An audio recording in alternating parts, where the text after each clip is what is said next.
अभी भलनी गांव में ये थोड़ा सा पानी होने के कारण बच्चे लोग को कितना तकलीफ़ का सामना करना पड़ रहा है। देखिए आप लोग, बच्चे लोग को इसमें कूद के आने पड़ रहा है।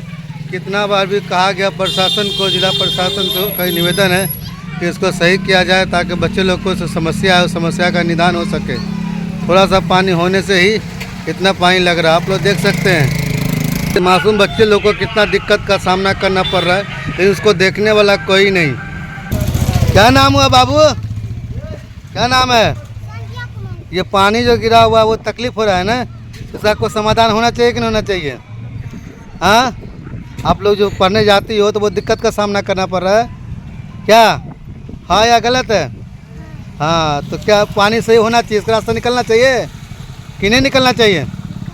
हाँ, देखिए बच्चे लोग कितने मासूम बच्चे लोग हैं, इनको भी पानी का दिक्कत करना पड़ रहा है। तो हम चाहेंगे जिला प्रशासन से संज्ञान ले, इस पानी का कोई रास्ता निकाले।